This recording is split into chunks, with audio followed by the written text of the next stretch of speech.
Ngo, l'homme qui tenait les clés du palais. Que sait-on vraiment? Une accusation publique, un homme dans l'ombre depuis 15 ans, et un pays qui retient son souffle. Le 24 juillet 2026, un ancien officier de l'armée camerounaise, exilé en Europe depuis 3 ans, sort du silence. Face caméra, il lance des accusations d'une gravité rare contre l'un des hommes les plus puissants du Cameroun. À Yaoundé, personne ne réagit officiellement. Mais dans les salons, dans les rédactions, sur les réseaux, une seule question circule.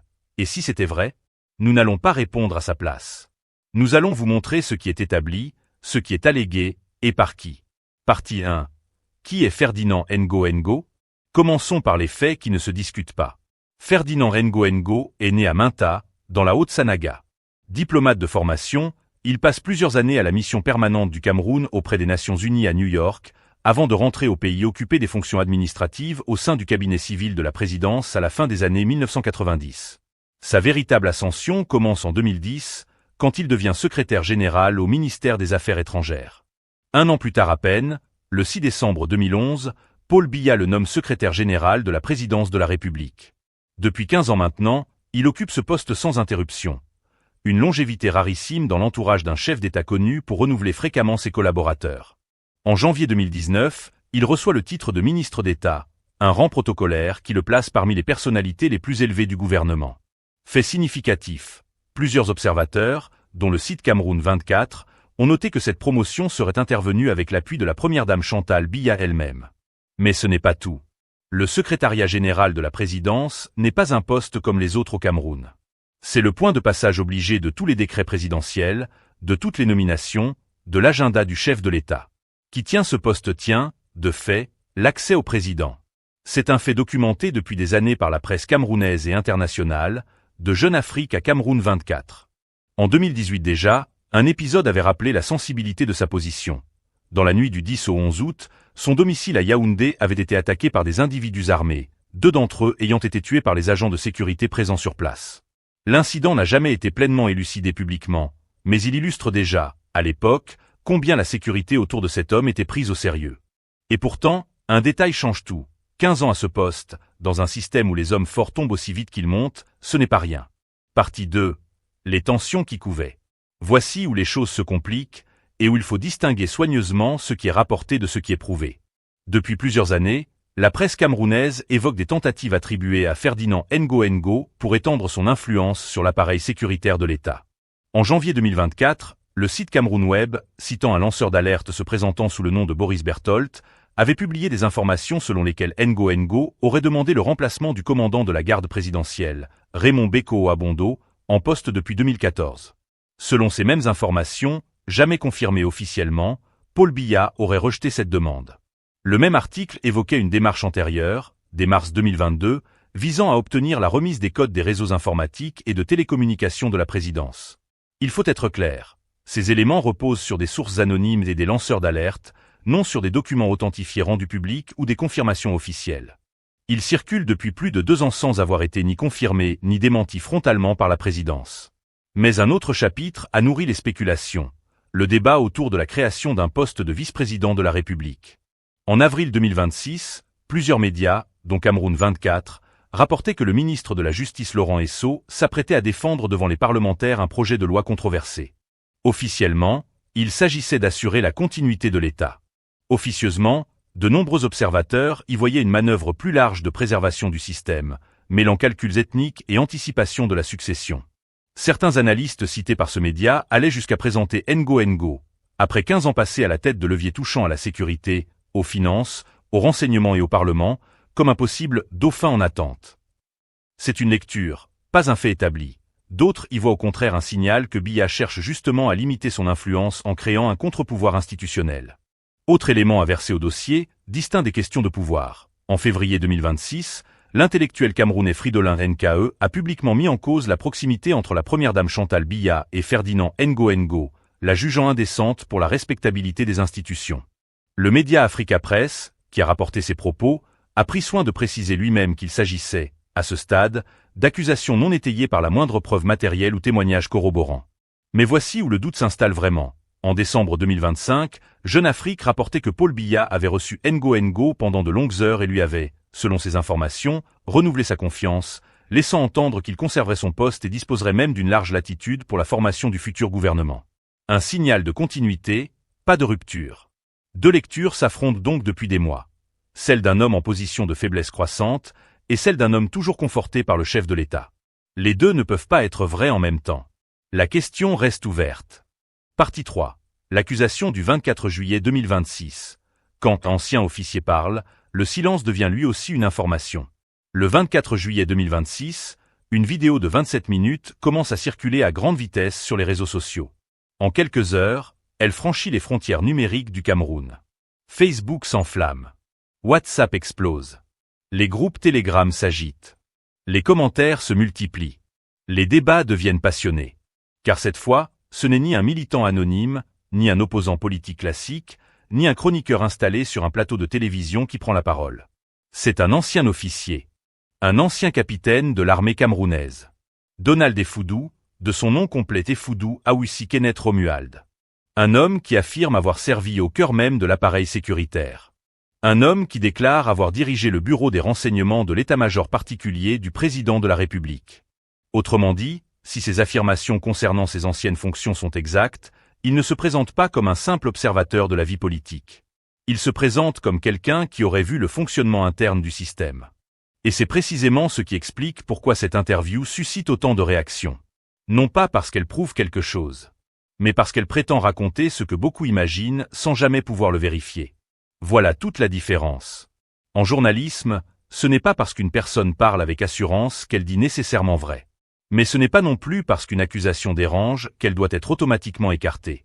Entre la certitude aveugle et le rejet systématique existe une troisième voie. Celle des faits. Et justement, les faits disponibles sont relativement simples. Donald Effoudou est un ancien capitaine de l'armée camerounaise. Il a été radié des effectifs militaires le 13 mars 2024. Les autorités camerounaises le recherchent depuis 2023 pour désertion en temps de paix. Depuis plusieurs années, il vit en Europe. Ce sont là des éléments publics qui permettent de situer son parcours. Ensuite viennent ses déclarations. Et là, le ton change complètement. Face au journaliste Morgan Palmer, dans l'émission Masterclass, Donald Effoudou raconte sa version des événements. Selon ses propres déclarations, il aurait quitté le Cameroun après avoir dénoncé en interne un projet de coup d'État. Il affirme que ce projet aurait impliqué plusieurs personnalités importantes. Parmi les personnes qu'il cite figure Ferdinand Ngo. Il évoque également l'existence supposée d'un légionnaire français qui aurait participé à cette opération.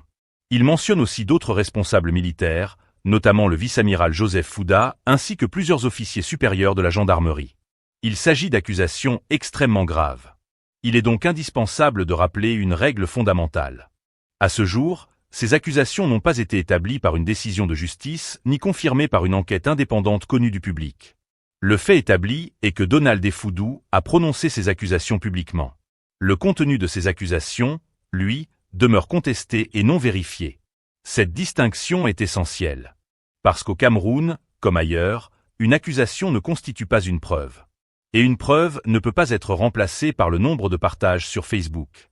Le tribunal des réseaux sociaux est très rapide. Mais il n'est pas une juridiction.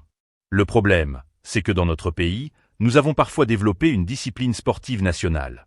Elle pourrait presque devenir olympique. Le saut direct à la conclusion. On ne cherche plus les preuves. On cherche seulement le camp auquel appartient celui qui parle. Si c'est quelqu'un que l'on apprécie, il dit forcément vrai. Si c'est quelqu'un que l'on n'aime pas, il ment forcément. Comme si la vérité avait désormais une carte de parti politique. Comme si les faits votaient. Au Cameroun, les rumeurs voyagent parfois plus vite que les motos de livraison. Une information naît à Yaoundé à 8 heures. À 9 heures, elle est déjà commentée à Garoua. À 10 heures, quelqu'un affirme connaître un cousin dont le voisin aurait vu le dossier. À midi, une tante explique que tout est confirmé. Le soir venu, plus personne ne sait d'où est partie l'histoire. Mais tout le monde affirme la connaître. C'est devenu presque une tradition. Le Cameroun est peut-être le seul pays où certains citoyens connaissent le contenu des réunions les plus secrètes, sans avoir jamais été invités. Le ministre éternue. Quelqu'un explique immédiatement que cela annonce un remaniement. Le président ne parle pas. On annonce déjà une succession. Une voiture rentre au palais. On connaît déjà les nominations. Une lumière reste allumée dans un ministère. On parle immédiatement d'une crise d'État. Chez nous, Certains analystes peuvent transformer une simple photographie en roman de 400 pages. Une chaise vide devient une théorie. Un sourire devient une stratégie. Une poignée de main devient une alliance. Une absence devient un complot. Et lorsque quelqu'un refuse de répondre, chacun remplit le silence avec sa propre imagination. C'est précisément ce qui se passe aujourd'hui. Donald Effoudou parle. Les personnes mises en cause ne répondent pas publiquement. Alors chacun écrit lui-même la suite du scénario. Les uns concluent que le silence confirmerait les accusations. Les autres estiment au contraire qu'il serait inutile de répondre à des allégations qu'ils considèrent comme infondées.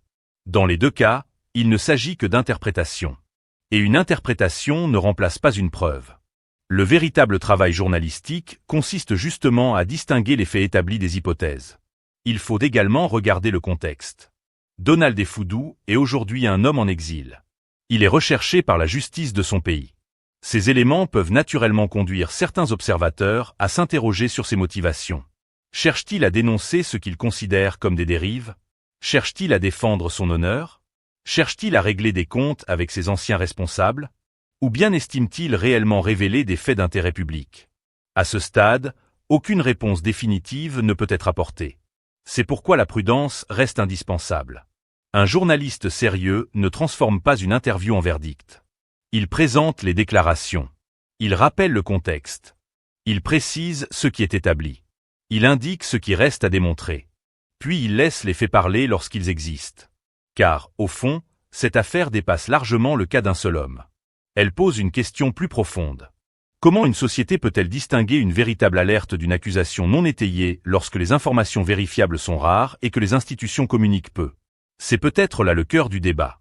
Dans beaucoup de systèmes très fermés, le silence officiel finit parfois par devenir lui-même un objet d'interprétation. Mais là encore, interpréter un silence ne permet pas d'établir des faits. En définitive, il reste aujourd'hui 3 certitudes. La première, cette interview existe et a bien été diffusée. La deuxième, Donald Effoudou y formule publiquement des accusations graves contre plusieurs personnalités. La troisième, à ce jour, ces accusations n'ont pas été confirmées par des éléments indépendants rendus publics, et aucune réponse officielle détaillée des personnes directement mises en cause n'a été portée à la connaissance du public. Entre ces 3 certitudes s'étend un vaste territoire d'incertitude. Et tant que ce territoire ne sera pas éclairé par des éléments vérifiables, la prudence demeurera la meilleure alliée du journalisme. Partie 4. Ce que cette histoire dit du système. Quand le système devient plus important que les hommes. À ce stade de notre analyse, il est important de quitter les personnes pour regarder le fonctionnement. Parce qu'au fond, cette histoire ne parle peut-être pas uniquement de Ferdinand Ngo.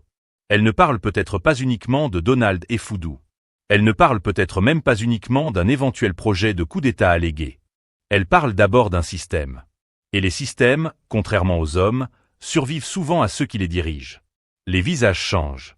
Les fauteuils changent. Les costumes changent. Les portraits officiels changent. Mais certaines méthodes, elles, semblent traverser les décennies avec une remarquable stabilité. Comme un vieux car qui tombe toujours en panne, mais qui finit toujours par arriver. Au Cameroun, il existe un proverbe populaire qui dit, en substance, « Quand tu arrives dans une maison où tout le monde parle à voix basse, ce n'est pas parce qu'il y a un bébé qui dort. » Autrement dit, quand une société entière apprend à deviner au lieu de savoir, ce n'est généralement pas le fruit du hasard. C'est souvent le résultat d'un mode de fonctionnement. Et c'est précisément ce qui mérite d'être analysé. Premier mécanisme, l'opacité comme mode de gouvernance. Dans un État moderne, les responsabilités devraient être identifiables. Qui décide? Qui signe? Qui exécute? Qui contrôle? Qui rend des comptes? En théorie, la réponse devrait être simple. Mais dans les systèmes fortement centralisés, les lignes deviennent parfois floues. Très floues. Parfois tellement floues que même ceux qui travaillent à l'intérieur ne savent plus exactement où commence une décision et où elle finit. Les citoyens, eux, regardent cela de loin. Et ils essaient de comprendre. Ils lisent entre les lignes. Ils analysent les photographies. Ils comptent les places assises. Ils observent les sourires. Ils mesurent les poignées de main. Ils interprètent les absences. Au Cameroun, certains citoyens sont devenus de véritables spécialistes de la lecture des images officielles. Une photo sort. En moins de 10 minutes, quelqu'un explique déjà pourquoi une personne est placée 2 mètres plus loin qu'à l'habitude. Un autre remarque qu'un ministre sourit moins que le mois précédent. Un troisième affirme que la couleur de la cravate annonce un remaniement. À ce rythme-là, Bientôt quelqu'un expliquera que la position d'un pot de fleurs révèle la prochaine composition du gouvernement. Nous en rions.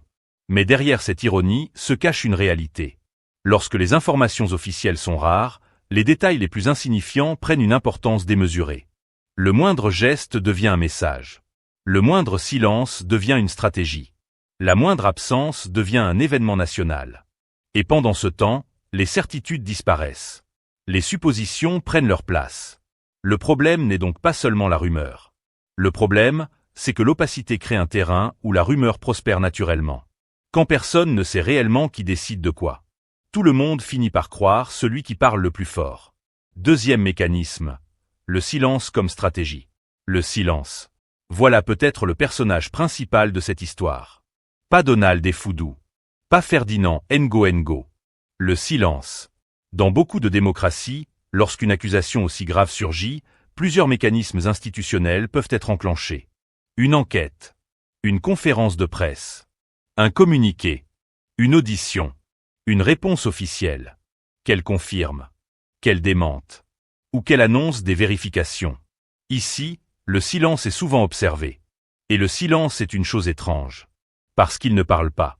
Mais il fait énormément parler. Le silence est comme une salle vide. Chacun y apporte son propre mobilier. Les partisans du pouvoir y voient parfois la preuve que certaines accusations ne mériteraient pas de réponse. Les critiques, eux, peuvent y voir une manière d'éviter les explications. Mais aucune de ces interprétations ne constitue une preuve. Le silence reste. Du silence. Pourtant, dans l'opinion publique, il produit un effet considérable. Les réseaux sociaux se mettent alors au travail. Et les réseaux sociaux sont devenus une véritable administration parallèle. Là-bas, les enquêtes commencent avant même les faits. Les jugements arrivent avant les investigations. Les condamnations circulent avant les preuves. Et les acquittements arrivent parfois. Jamais. Au Cameroun, WhatsApp est devenu une université. Sans concours d'entrée. Sans diplôme. Sans professeur. Mais avec des milliers d'experts. On y trouve des spécialistes du pétrole. Des économistes. Des juristes. Des médecins. Des généraux. Des constitutionnalistes. Des experts en services secrets. Le tout réuni dans un même groupe familial où quelqu'un finit toujours par écrire. Source sûre. Quand on demande laquelle, le silence revient. Troisième mécanisme, l'exil comme espace de parole. Un autre phénomène mérite réflexion. Beaucoup des accusations les plus spectaculaires concernant le pouvoir camerounais sont aujourd'hui formulées depuis l'extérieur du pays. Des anciens responsables. Des militaires. Des fonctionnaires. Des opposants. Des journalistes. Des activistes. Tous ne disent évidemment pas la même chose. Tous n'ont pas les mêmes parcours. Tous ne poursuivent pas les mêmes objectifs. Mais un élément revient régulièrement. Ils parlent souvent depuis l'étranger. Pourquoi ? Chacun avancera sa propre réponse. Certains diront qu'ils cherchent simplement un espace où ils estiment pouvoir s'exprimer plus librement. D'autres considéreront qu'ils poursuivent désormais des combats politiques. D'autres encore mettront en doute leur motivation. Toutes ces hypothèses existent. Mais une question demeure. Pourquoi les révélations les plus sensibles semblent-elles si souvent émerger loin du territoire national ? C'est une interrogation, pas une conclusion. Car une démocratie solide n'a normalement pas besoin que ses débats les plus importants traversent des milliers de kilomètres avant d'être entendus. Quatrième mécanisme, le pouvoir du secret. Dans beaucoup de systèmes très centralisés, le secret finit par devenir une ressource politique. Celui qui sait possède un avantage. Celui qui ignore attend. Et pendant que les citoyens attendent, les rumeurs travaillent. Au Cameroun, il existe une autre expression populaire.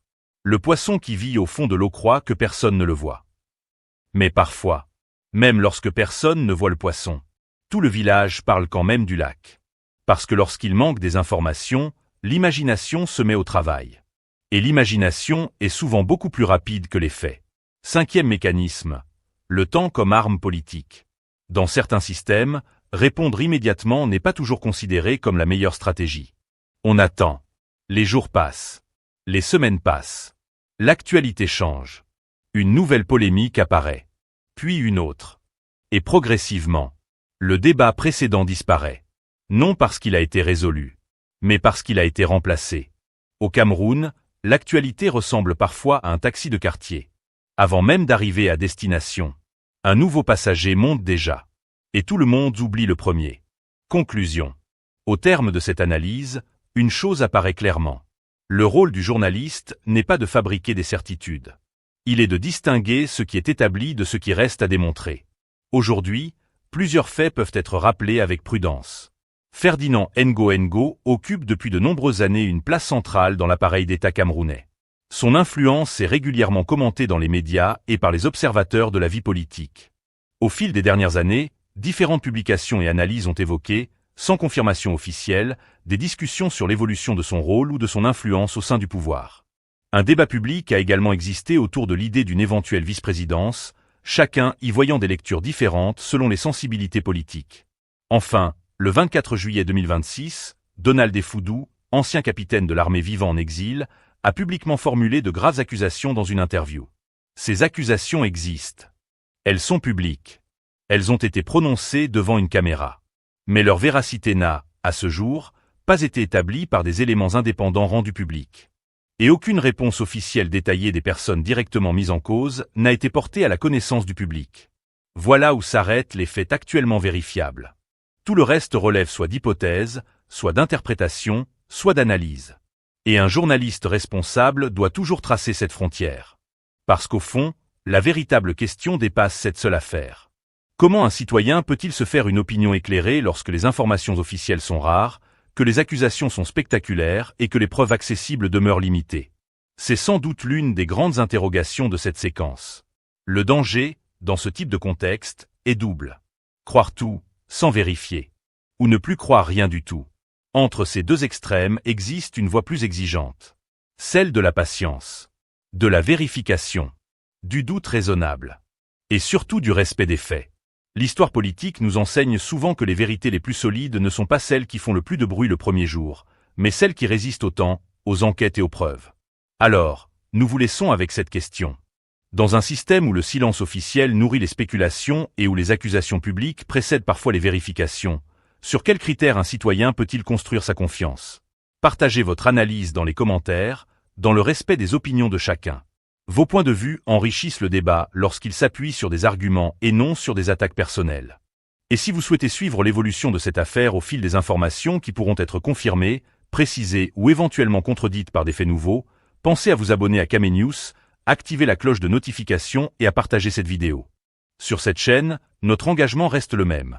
Analyser les faits avec rigueur, distinguer les informations établies des allégations et privilégier la prudence lorsque les preuves ne permettent pas encore de conclure.